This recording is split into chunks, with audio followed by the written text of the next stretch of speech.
یہ میرے جو انڈین فالوورز ہیں ان کا تھوڑا سا یہ ہمیشہ سے کنسرن رہتا ہے کہ اسلام اصل میں پرابلم کیا ہے.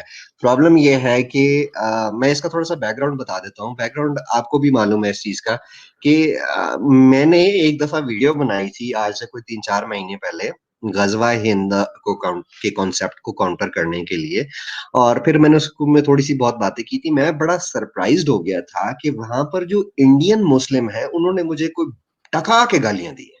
مطلب میری مدر سسٹر کی ہے انہوں نے اس ویڈیو کے اندر انڈین مسلمز نے. تو اس وجہ سے انڈین مسلمز کا جو انڈینز ہیں جو دوسرے انڈینز ہیں ان کا ہمیشہ سے یہ کوشچن رہتا ہے کہ what is the future of Islam in India. غالب صاحب اس پہ تھوڑی سی روشنی ڈال دیں پلیز. دیکھیں فیوچر آف اسلام انڈیا میں کیا ہے یہ آپ کے ہاتھ میں ہے. میری ایک بات یاد رکھیے گا, بجائے اس کے کہ آئے دن ہم یہ کہیں کہ جی پاکستان نے فلاں کام کرا دیا, پاکستان نے فلاں کام کرا دیا, آپ ایک کام کریں, آپ اسلام کا کریٹیکل انالیسس کرنے والے لوگوں کو اپنے ٹی وی چینلز پہ بٹھائیں جو اسلام کی ایک ایک چیز کو پکڑیں کہ اسلام میں عورت کس طرح لیسر ہیومن بینگ ہے, اسلام کس طرح تلوار کے زور پہ پھیلا. ٹھیک ہے, اگر ابدالی حملہ کرنے آتا تھا وہاں سے یہاں پہ تو اسلام اس کے حملے کو کیسے جسٹیفائی کرتا تھا. یہ چیزیں آپ آشکار کریں, ان کے ہیومن رائٹ وائلیشنز آشکار کریں, ان کی جہالت آشکار کریں, تو یقین کریں کہ آپ زیادہ بہتر ایفیکٹ دیکھیں گے اس کے بجائے کہ آپ یہ کہیں کہ جی مسلمان ایسا کیوں کرتے ہیں یا مسلمان ایسا کیوں نہیں کرتے. میرے خیال ہے کہ اگر آپ آئیڈیالوجی کو کرٹیسائز کریں گے نا بجائے لوگوں کے, میرے خیال زیادہ پازیٹیو افیکٹ ہوگا. پھر ہو سکتا ہے ان لوگوں میں سے بھی کچھ ایسے لوگ نکلیں جو کہ اس کو خود اس کی چیزوں کو سمجھیں اور آہستہ آہستہ اسلام بھی اس طرح ہی ہو جائے کہ کوئی بھی اس پہ کرٹیسزم کر سکے اور مسلمان اس کرٹیسزم کو ویلکم کریں. جس دن یہ کرٹیسزم برداشت کرنا سیکھ جائیں گے یقین کریں آپ کے مسلمان جو آپ کے ہاں رہتے ہیں وہ بھی آپ کی سوسائٹی میں ایک پروڈکٹیو رول ادا کرنے لگیں گے.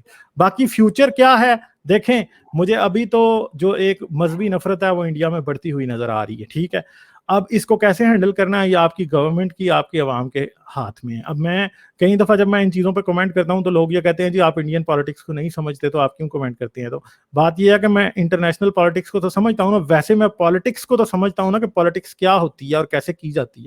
ٹھیک ہے, تو اس کی روشنی میں جتنی باتیں مجھے سمجھ آتی ہیں اس میں ایک بات یاد رکھیے گا کہ اگر مسلمان ایک پرابلم ہیں تو اس پرابلم کو یوز کرتے ہوئے کوئی اپنا فائدہ تو نہیں کر رہا. آپ نے بس یہ دیکھنا ہے, اور یہ یاد رکھیے کہ یہ بھی آپ کی اسٹیٹ کے سبجیکٹ ہیں, یہ پاکستان نہیں چلے جائیں گے انڈین مسلمان.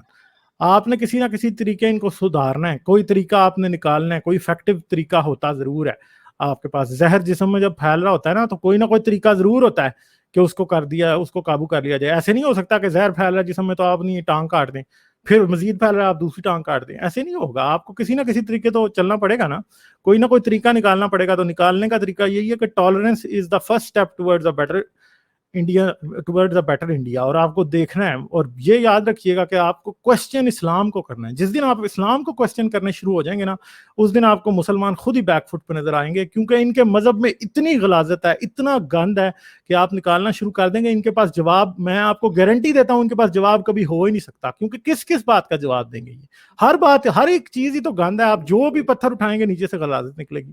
ٹھیک ہے, تو یہ ان کا گند ہی گند ہے. یہ اس کو آپ اس کو نکالنا شروع کریں, یقین کریں ایک یہ آپ کے لیے بہت بہتر ہوگا.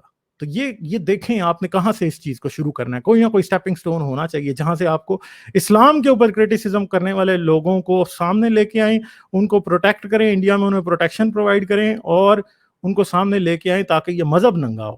اور پھر جب یہ مذہب ایسا, اس مذہب کو اس طرح کا بنائیں کہ لوگ شرم محسوس کرنے لگیں کہ یار یہ اتنا گھٹیا مذہب, ہم اس کو کیسے مانتے ہیں. ٹھیک ہے, پھر بہتر ہوگا انڈیا. تو یہ میری بات ہے. غالب صاحب 1 گھنٹہ ہو گیا آج کے لیے, ہاں جی بس ٹھیک ہے, اتنا ہی. بالکل ٹھیک ہے. اور کوشش کروں گا, آپ سے پرومس نہیں کرتا, میرا یہ لائیو والے تھوڑے سے کنسرنز ہیں. کوشش کریں گے کسی دن ایسے آ کے بیٹھیں اور ہم نا بجائے اس کے کہ کسی ٹاپک نیکسٹ کو ٹائم ڈسکس حارث کریں, کو بھی, ہاں حارث کو بھی انکلوڈ کر لیتے ہیں. اور ہم ایسا کریں گے کہ ہاں ہم صرف نا کوسچنز ہی لیا کریں گے, جو ہاں چیٹ پہ بالکل, ہمارے یہ جو ہو ویورز سکتا ہوتے ہیں ہے نا, ہفتے میں ایک ضروری دفعہ نہیں کہ یا 2 ہفتے میں ایک دفعہ کر سکتے ہیں, ایک دن صرف کوسچن ضروری لے نہیں لیں. کہ ہم اپنا ہی ڈھول پیٹتے رہیں. ہاں ہمارے جو بالکل. ویورز کے جو کوسچنز ہیں نا ہم ان کے کوسچنز لیا کریں گے. تو چلیں, آپ کا بہت بہت شکریہ. Thank you every one. کوئی 400 کے قریب لوگ مجھے نظر آ رہے تھے تھوڑی دیر پہلے. آپ سب نے اپنا 1 گھنٹہ قیمتی وقت ہماری رینٹنگز کو سننے کے لیے دیا, تو آپ سب کا بھی بہت بہت شکریہ.